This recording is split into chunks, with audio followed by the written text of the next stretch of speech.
everyone, and welcome to this episode of Shergroup on the Sofa. I hope you've all had a good week and the sun is shining in your part of the world. So this week I'm joined by my guest Ronda Jackson, and before we get into her interview, as I always do on the show, I give a little shout out, and our number one fan is Ross Saunders. So hey Ross, how you doing? Ronda, do you just want to say hi to Rossi? Yes, definitely. Hello, Ross. I hope you like what we've got to say today. He will, because you're from Norfolk, which is where he is. He's in North Walsham today. So he's going to enjoy listening to you today. So we're talking about something that is very dear to our hearts, isn't it, Ronda? Ronda is a debt recovery professional, a credit manager by training.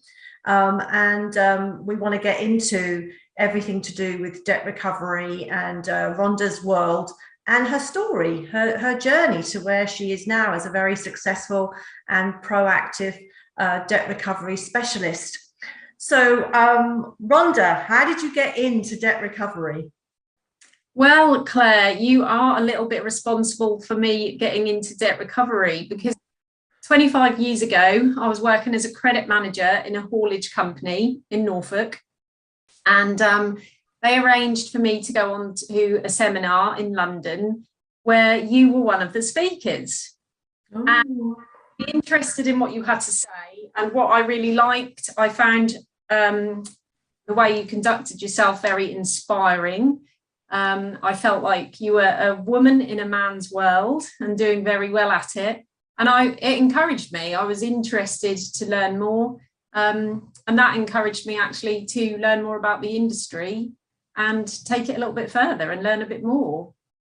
So yeah, it's your fault, Claire. Well, that's a small world, isn't it? I'm just thinking 25 years ago, how old were you? About 10? I mean, you look great. So I wish. But well, that's what I was thinking. You must have been about 10 as well, I think. Oh, no. But I did launch the sheriff's campaign to help retain the sheriffs, as they are now High Court enforcement officers, and went up on my hind legs quite early on in my career, really, to promote that. And yes, we are women. We're gaining some traction, I think. But although we make up 50% of the planet, I don't think we make up 50% of the credit industry. So we're still on a long haul to achieve that, and it's ever so the same in enforcement. We're definitely looking to inspire more women to become enforcement agents, and I know you use enforcement agents, so you'll understand that, and the special traits that we have of encouraging people to pay, which I want to get into in some of the questions that we want to talk about today. So okay, so we've both been in this world for, well, that's 50 years between us, right? Yeah. That's a long time of recovering debt. Now, you're with Jackson CRS now. So tell us about how you came into work with that company. I started Jackson CRS when my life, I suppose, felt like it took a bit of a turn for the worst.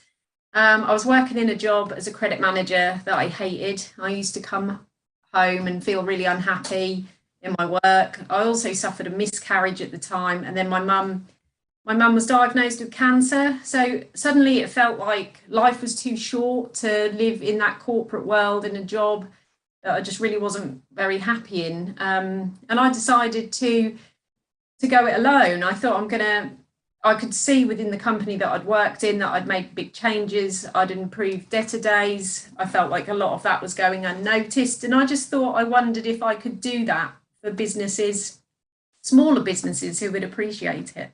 And that was what I did. So yeah, that was my inspiration to start up on my own, and I never looked back since, really. As soon as I made the bold move, I've really always enjoyed it and found, that I was valued, and people did see, the benefit of getting money paid faster or getting debts paid, and the difference it can make to the cash flow. So it was kind of, when you have like a bad scenario, and it turned out to be one of the best changes I'd ever made. Every cloud has a silver lining, right? And definitely. And how long ago was that? When did that happen? Well, I suffered a miscarriage before I had my daughter Maisie, and Maisie will be 14 soon. Okay. Yeah. So yeah, so you've over quite a long time now. Yeah, but it's interesting, isn't it? Because in this day and age now, post-pandemic, a lot of people are reevaluating their corporate life and their contribution, just like you did.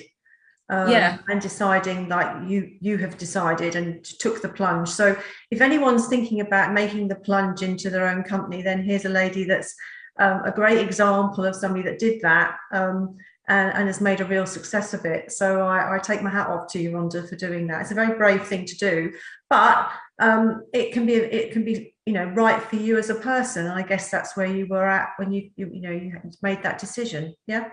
Yeah, definitely. It was scary, but I'm glad I did it. Yeah. And what we want to do in Shergroup is we want to support entrepreneurial people. It is scary to set up a business and run a business on your own, to walk away from a good job and take the plunge. But as you say, you're getting the bouquets from your clients now and getting the appreciation, which does make the world go round, doesn't it? Yeah, it does. Definitely. And you're a client of ours, Rhonda, and we appreciate you. So thank you so much for all you do for Shergroup. And we appreciate you too. Oh, God, so you 15 years ago plus, you set up your own business, and over that time, I'm sure you've developed your own style. You obviously had your own ideas about how you wanted to run debt recovery. I mean, what do you say is your USP or unique selling point? I think, unique selling point for us is we work completely on no win, no fee basis. We also don't have a minimum balance that we will take on. Yeah. And we look at each debt individually. So we give our clients like a real personal experience. Each of our case handlers give that personal experience. We don't use automated portals and things like that. We really have that sort of personal touch because we are a small team. And our clients can really vary in their business type and the approach that they like us to take with the debt recovery or credit control that we offer. So we try to make it really bespoke to the client's needs. I think that's our unique selling point, really. Yeah, I think that's really, really important. So I think, isn't it right that some businesses have lost that, the ability to chat to people on the phone and just build a rapport with people? Because everybody's kind of either working online or, Rhonda is you're the owner and operator, right, of Jackson CRS. So you're talking to your clients, and sometimes you can lose that, I think, if you're talking to people down the line. And I would imagine that they get all your passion for recovering that debt every time they talk to you. Oh, most definitely. We definitely for recovering, especially with working with the no win, no fee. That gives us a drive and desire to get that paid as well. Yeah. So, you deal with businesses. Your clients are sole traders, partners and companies? Yeah, mainly business to business. Business to business. Yeah. So, and at the end of this, we'll put in the show notes where people can get hold of you if they want to place a debt with you for recovery. So fantastic, thank you. And it may end up in enforcement, so who knows? So yeah, you never know. But not if Rhonda gets to it and she gets it collected without even going legal. I'm sure that's a part of your service as well. In delivering this really personal, bespoke service, what would you say are the things that hold you up? What gets in the way of you being able to deliver a really efficient service to your clients? I'm finding at the moment the courts. I don't know whether you do that yourself at the moment, but especially locally, I think we've had lots of cases. Everything slowed down during the pandemic. So then I have the backlog of cases that need to get in front of a judge. And then we get a date. And then the next thing we hear is it's been cancelled due to lack of judges. And there just seems to be a real shortage of at the moment. That's really holding us up. And the court system, being able to process that paperwork and being able to catch up, I find is one of the most frustrating parts of the service, really, because we just have to wait for the courts to catch up and do what we need them to do. And I don't know where all the judges have gone. Or become lorry drivers. They've probably done the same thing that a lot of people are doing, which is evaluating their life and deciding that they still want to be a judge. Yeah, I guess so. You know, no, I think it's a sign of the times. Post-pandemic, everything is sort of we're through COVID, thank God. But there's still a kind of rumble on of, and there is going to be, isn't there, you know, for the next few months while we try and catch up. But I'm totally with you. I mean, sometimes I see a job advertised, you know, sort of like operational head of HMCTS, and I think, do you know what, I should just apply for that job. Or they have like head of enforcement of HMCTS, and I think, do you know what, I could just apply for that and just sort the whole ruddy lot out, because it's, oh, please do. You know, I mean, I just think sometimes it just needs some practitioners to go into these roles and just sort out the paperwork mess, because everything's so convoluted, isn't it? Do you find that?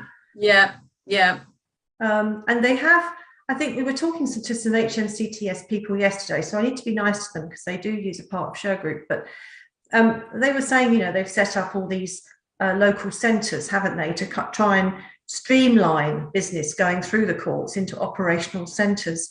But for whatever reason, those operational centres they just haven't got enough people on the phone. They should have live chat bots. There's all sorts of wonderful things they could do to help streamline and help you get through to the court and get a decision. Yeah. And, it still feels a little bit antiquated, doesn't it? It is. And it's because they're not using, in my opinion, they've never joined the dots up on the technology. And there are sort of, I think there are just competing interests on that, that you and me as court users, we don't get to know about. No. But anyway, Rhonda, despite that, you battle through. I know you do. Indeed. It's frustrating for clients because they don't understand. I mean, if you can't sort of battle through, then clients definitely don't understand it. You've got to be very patient with them as you explain it to them. Most definitely. Yeah. So good job for you and everyone else out there who's battling the court service and trying to make sense of it. And to those of you listening, if you are in court service, whether you're a county court bailiff or a court manager, listen, this lady pays the fees to issue the claims, so she's not getting the service for free. It's an actual service. So can you think about how to deliver it a bit more efficiently, please? That would be lovely. There you go. So how did you, but during the pandemic, I mean, how did you manage your clients? How did you manage your business? Well, the pandemic was really interesting because firstly, it was really quite scary. I mean, I was working from the spare room at home. I had my 12-year-old looking after my 2-year-old while I worked. That was all a bit of a struggle. And everything that we knew about credit control, debt recovery, it turned on its head. Businesses that were thriving were suddenly failing.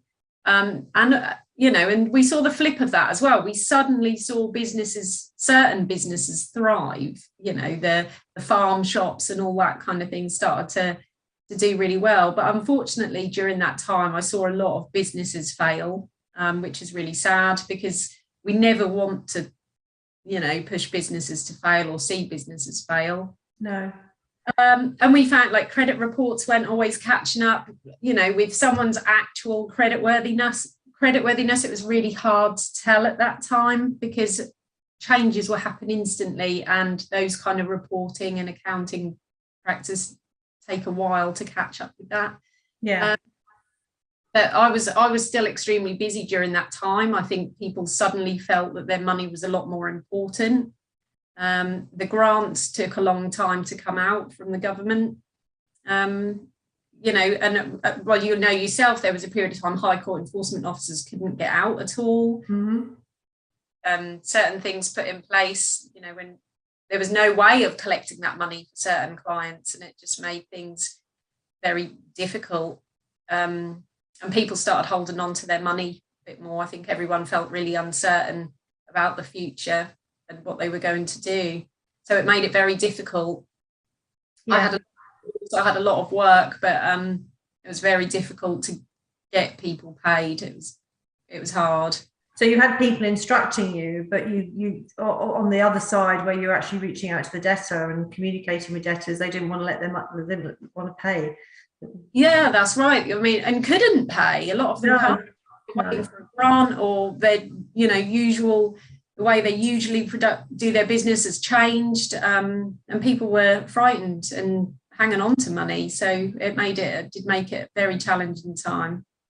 I think one of the good things, though, if it's a positive, I think people were very understanding. I think creditors were very understanding of the position of their customers during this time. Customers may not always feel that, but whilst everyone was under pressure in the chain, you know, I think the British business community have worked hard to try and give some leeway during this period, which has been encouraging to see.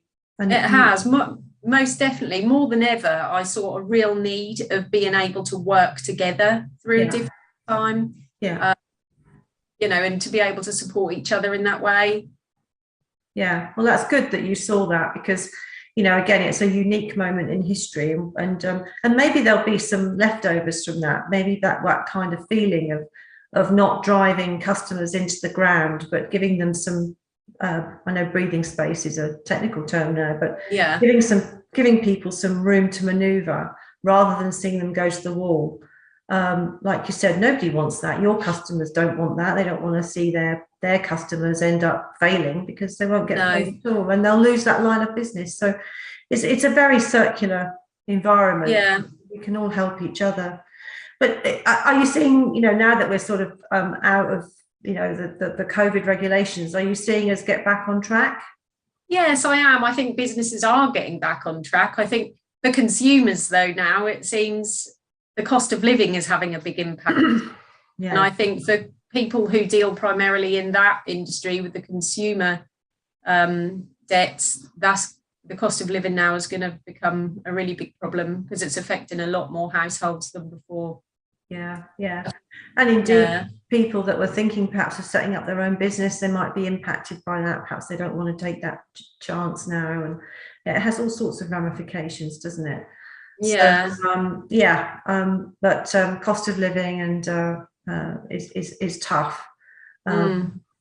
So all right, well, in social media, you're a bit of a LinkedIn star. You're out on LinkedIn, which must be a great channel for you, because it's all business largely. And people are talking about their successes, and I see posts from you saying, I got another client paid today, which I think is a great thing to put out on LinkedIn. That's exactly what your audience wants to hear, and we love to see that. I mean, the way that we look at LinkedIn and all these social media channels is just growing Shergroup's network and its community online, which is fantastic. So when we see people like you popping up and saying, I got another one paid, to be like, Ronda. So what do you think? I mean, first of all, what do you think of LinkedIn? How are you using it in your business? I like LinkedIn. I find it very useful, and I like with the information that I share. I know that sometimes my posts don't come across as very favourable. Really? Okay, I haven't noticed that. Sometimes I get some negative comments when I've put about collecting money from somebody that owed money, but I think there's always two sides of a story, isn't there? And I really like that. I like when my favourite job is when I sit there and I'm transferring funds to my clients. I've got your money on this one, just the other day I had to sit down and transfer some funds across, and that just makes you feel great. And then you ring up and go and check your bank, your money's in the bank, I've got you paid. I love that side of it, but I think sometimes people think or assume I'm taking food off a child's plate to enable this debt to be paid, or that's not really what we're about here at Jackson CRS. we just try to keep a persistent approach, and like I say, most of our debts are business to business, so yes, by that pressure. I often say to people, and this will resonate with you, and I understand exactly what you're saying, because people have said the same thing to me, almost as if, and I think it's worse if you're a woman, because possibly, we're supposed to be, although it's all up in the air, but I suppose we're supposed to be the nurturing, mothering types, and here we are collecting debt, and worse than that for me, I'm actually knocking on the door and taking away goods. So there's no hope for me. But I think what we can say to people, isn't it? We're carrying out a process, and I know that you are very particular about how you do that, and very cognizant of the law, and following procedure. And I think that's what we're all doing. We're following a lawful procedure. Is that your dog? That is my dog. Sorry. No, you're good. That's what makes these little segments, Shergroup on the Sofa, authentic, because it is what it is. So it could be a baby, it could be a dog, it could be. I had my husband on the lawnmower. Okay. A couple of weeks ago, and I said, "Why did you decide to do the grass today?" And he went, "Well, I didn't know you were on video." Yeah. So it is what it is. So don't worry about that. Yeah, sorry about the dog. Hopefully he'll be quiet again in a minute. So I think you're right. It's important to conduct yourself properly. It's important that you don't, people who are vulnerable, or you deal with those in a certain way. I think that's sometimes what people actually miss. We really do try to help people as much as we can. We have a situation where we have a client. I've had clients sit in my office before Christmas crying their eyes out because they can't afford to buy Christmas presents, and they can't pay their wages because their business is owed money. Yeah. And when I ring them and tell them their money's in the bank, go and get your Christmas presents, and they're over the moon, then, that makes me feel like I've done a good job. Quite right. And LinkedIn, you do set yourself up for the brickbats. I remember the first negative vibe I got on LinkedIn, and I was like, my world had been shattered. But I'm afraid you grow a thick skin, and you learn. And actually, the more positive you are, the more difficult it is for people to try and knock you down. So good job on LinkedIn. Thank you. And in terms of that, I mean, what do you think makes a successful recovery? When you're getting this money for your clients, you obviously feel very protective of them and very passionate about it. Well, what is it that makes a successful recovery, do you think? I think it's our persistent approach. We have a really robust procedures in place to ensure that all debtors are chased by all available methods on a regular basis. We always try to show respect in our communication with the debtors, and we often have to mediate to find a beneficial resolve for each party. Yeah. I think lots of our success comes down to how we interact with both parties. I think that's what I would put that down to, really. Because now you're based. I'm a Norfolk girl. You're a Norfolk girl. You were born in Norfolk. I am. Okay. Can you not tell from the accent? I can, but that's because I'm from Norfolk. So we're both Norfolk dumplings, right? I don't know if you're allowed to use that phrase anymore, but that's what my dad used to call me. So in terms of your business, you're not limited to Norfolk, right? How far out do you go? You go nationwide, or? Yeah, I mean, we have clients all over the country. I've even had clients from outside of the country, in the UK, who have contacted us. And it doesn't matter. We can work for anyone, anywhere. We don't need to be on somebody's doorstep. I just find local people like to use local people, which is quite nice. And I think sometimes Norfolk people do like when they pick up the phone and they hear my Norfolk accent. And some people like to be able to pop into the office and bring the paperwork in.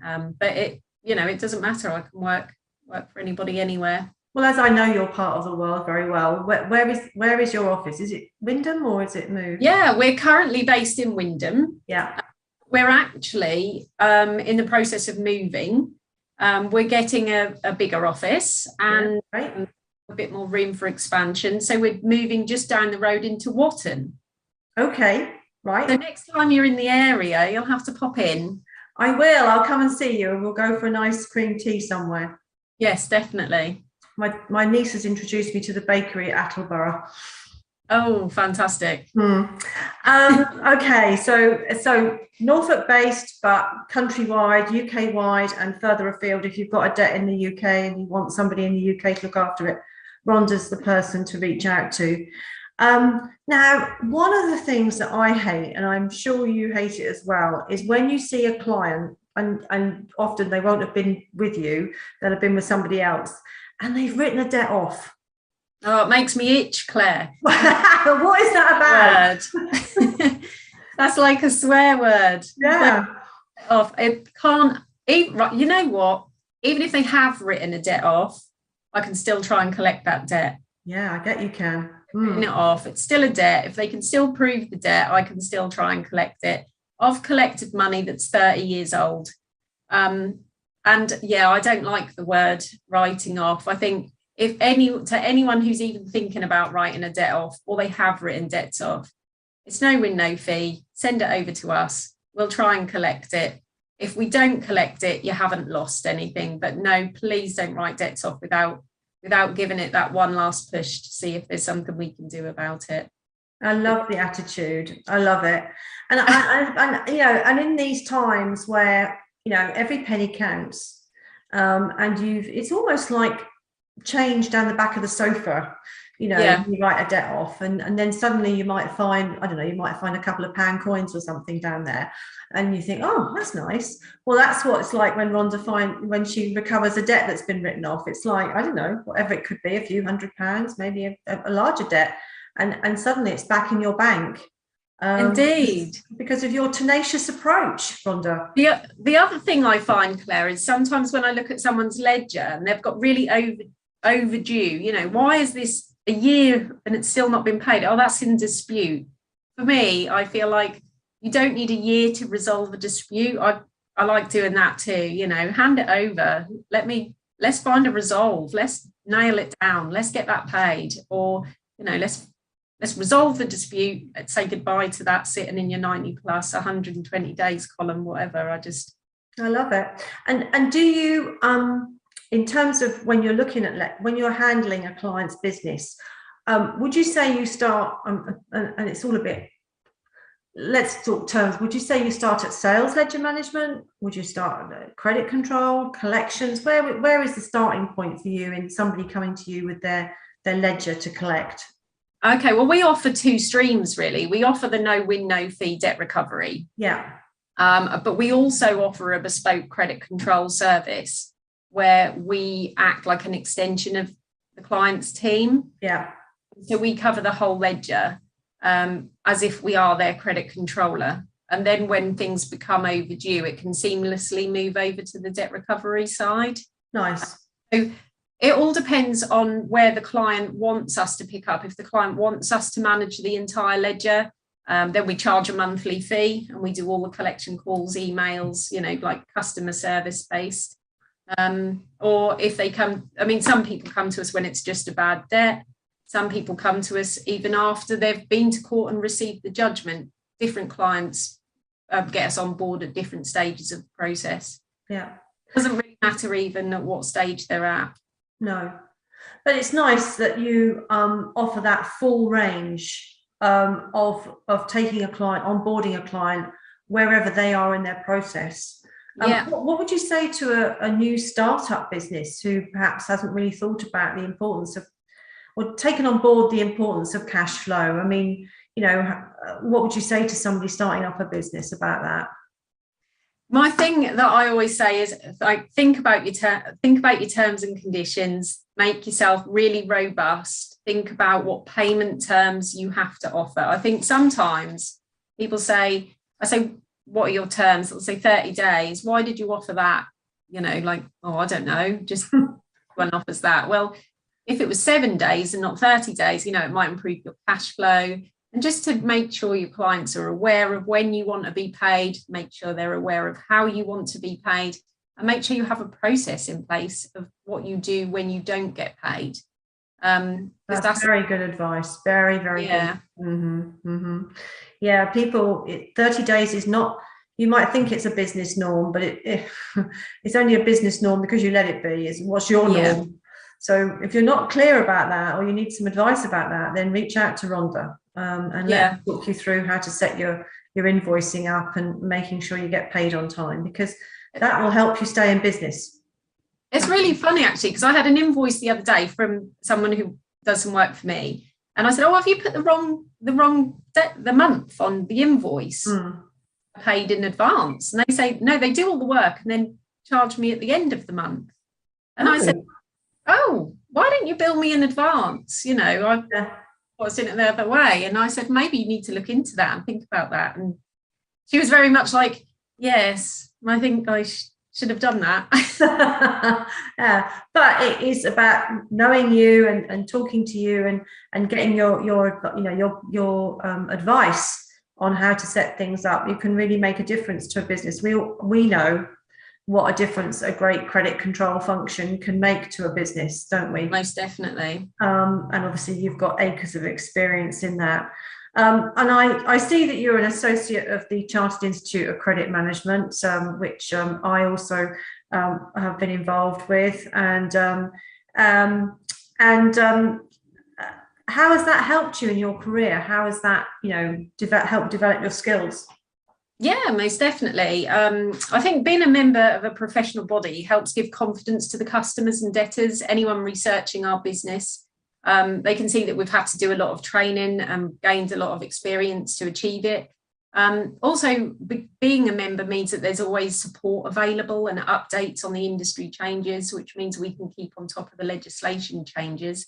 And we often do the training that's available just to keep things all fresh and up to date. It's really useful. We can, look at the magazines and that kind of thing is always good to. I do think I live and work in America as well as the UK now, and I can tell you that the Chartered Institute, I was speaking to somebody at HQ in the Institute who used to work with Shergroup a couple of weeks ago, Luke Sculthorpe, hello, and I was just saying, that the Chartered Institute, CICM, is a world-leading organisation. It's not just for the UK. It actually sets a gold standard, I think, for global credit management.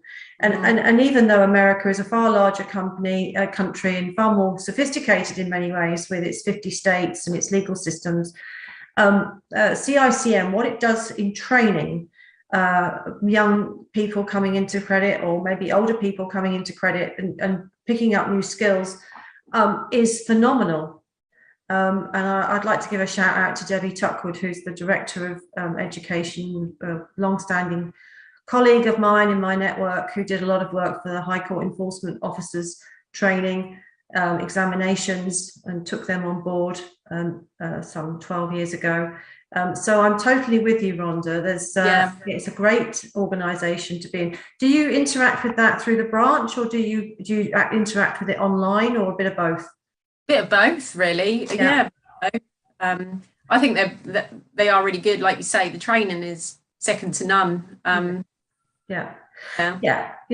been to credit conventions and things here in the States, and then seeing what the CICM does, I think they should bring it to the States, North America, and really showcase what they do in terms of training, because there's so much opportunity here for them as well, because money moves around the world now. It doesn't just move around in the UK. If you're out there listening to this, you may be doing business across boundaries and across the world, and you need to be able to collect your money in any part of the world, not just in your locality. So we've all got to move to being able to do credit control and credit management internationally, which again, the CICM trains on. So you've had a fantastic journey and built a great business up, and you're a working mum. I am indeed. Well, I like to talk to working mums because, carrying the children and then having them and then looking after them and juggling a job is no picnic. No. I don't care who you are. I don't care if you're Duchess of Cambridge or Ronda Jackson or Claire Sandbrook. It's tough. It is. It is. There are many times when I've struggled to run a business and a home and bring up my two daughters. It's not always easy, that's for sure. I think the main thing is family always comes first and has to come first. It's important to have good supportive people around you that understand that as well. Yes. Jackson CRS, I really like to create a culture where the staff all support each other. I like to think also that I'm actually, I'm teaching my daughters that it's important to work hard for a living. I like to think that's a good thing. Mm-hmm. And I think when I've struggled in the past, I mean, you'll know yourself because I met you with a big pregnant belly and said, Claire, what am I going to do? I need to have some time off to have a baby. And you have to pull on those other females that you've got around you for support and help, be around like-minded women. That all helps because it is hard. And there's times when I've got something at work that I can't miss, but my daughter's just woken up with chicken pox. I saw that. Yeah. It's really difficult. You can be really torn. You get the mum guilt if you're at work serving the clients, and then if you can't serve the clients because you've got to be at home looking after your children, you feel bad for the clients. So it is all a juggling act. You just have to, keep all those plates spinning and get a good support team around you. Well, you have done a great job. And your little one, how old is she now? 3.5. 3.5. So you've got a little bit of a gap. She still wakes me up every night. Yeah. Coffee, just plenty of coffee. That's the way, isn't it? But you just do what you have to do. I think mine was Diet Coke. Okay. For breakfast.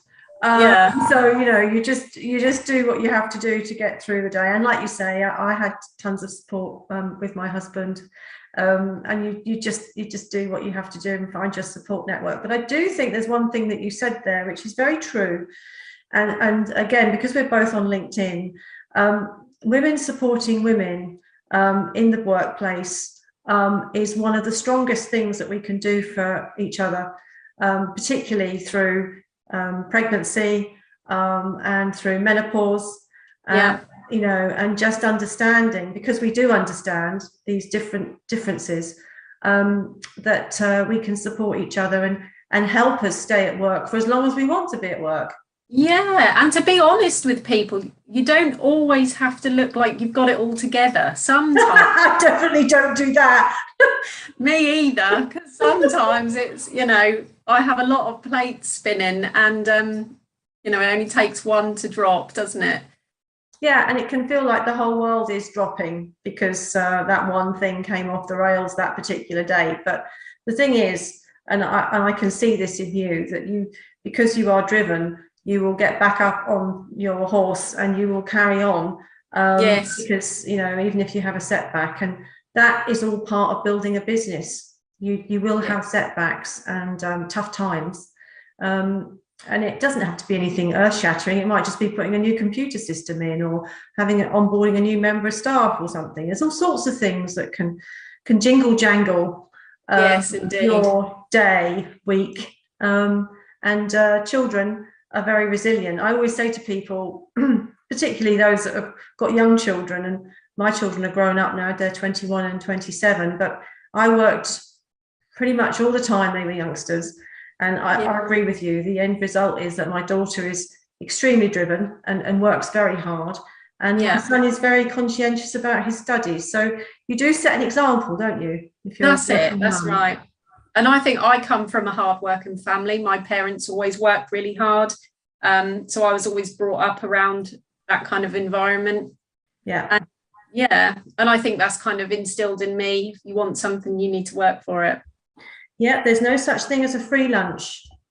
I know it's a corny line, but it's so true. There's no such thing as a free lunch. So I'm so pleased that you're thriving and that your girls are thriving. I see them on your Facebook. I'm privileged to see them through Facebook, and I love to see you all moving forward and the girls growing up. It's great to see. And the business is going from strength to strength. It's tremendous. So and that you've got the dog. The dog's doing really well. You're great. So, well, listen, Rhonda, that's a great interview, and thank you for all that you do, and carry on with and CICM. Go and get on the advisory council. Go and stand for council. You've got, you're just the kind of person they need. Straight talking, tons of experience, and it's a great place to network and just move yourself up the industry ladder. Please visit Rhonda's website at jacsoncrs.co.uk. I'll put her phone number in the show notes so you can reach her by phone. Remember, she likes to talk to people on the phone, so you're going to get a friendly advice and conversation with Rhonda, or you can email her, and again, I'll put all that in the show notes. Now, you're on Facebook at Jackson CRS. I don't think I've connected with you on that, so I need to do that. And you're on Twitter. Yes, I don't do a lot on Twitter, though, I have to be honest. I'm not very good with Twitter. I know, everyone says that. Yeah. So we'll connect, Shergroup will connect with you on Twitter, because we're kind of like using all of our contacts to create our own kind of Twitter community, and everyone finds it tough, so we're just going to make sure that we join you on Twitter, and of course you're on LinkedIn as Jackson CRS. Are you on there on your own, in your own right, as well as Jackson? Yes, I am. Yeah. So Ronda Jackson. Okay, I think these social media channels are really important, just to give you visibility and let people see what you do and who you are. Yeah, definitely. What you're about. And why you're good at collecting debt at any stage of the process. So thank you, Rhonda, so much for that. I hope that covered everything that you wanted to talk about today. It was a great interview. Yeah, it was lovely.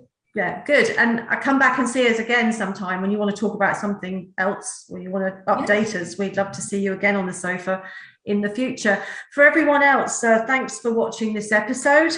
We're not really on a sofa, but that's not the point of it. I just called it that because it was really about being able to have a chat with people and just recording that and capturing that and showing our lovely community off to you of people that we've worked with and continue to work with over the years, and what a sensible, proactive group of people we engage with as Shergroup. We love it. I love talking to people about their businesses, and it's all sorts of businesses, not just credit, but today I'm very much in my comfort zone with Rhonda. Yeah. And you'll find a lot of our services are now packaged up on our website at shergroup.com. You can follow us on Facebook, Instagram, Twitter. We've got our own TikTok coming now, so that's going to be good with Call the Bailiffs on there. And if you are watching this, please subscribe to our channel, Shergroup TV on YouTube. Please press the subscribe button. We want to drive people up to watching our TV. So Rhonda, if you haven't done that and you could do that for me, I would be really appreciative. And when you if you've got a YouTube channel, I'll look at it now. And if you haven't, then get one. Okay. I think it's a good thing to do. There's a lot of Brits talking about their holidays to Orlando on YouTube. So watch YouTube a lot now. I never used to, but I'm watching it a lot. And so that's it for today. So for everyone out there, thank you so much, and bye-bye. And thank you, Rhonda. It's been great talking to you. Thank you. And goodbye, Ross. Oh, bye, Ross. Well done, Rhonda. Thank you. Yeah.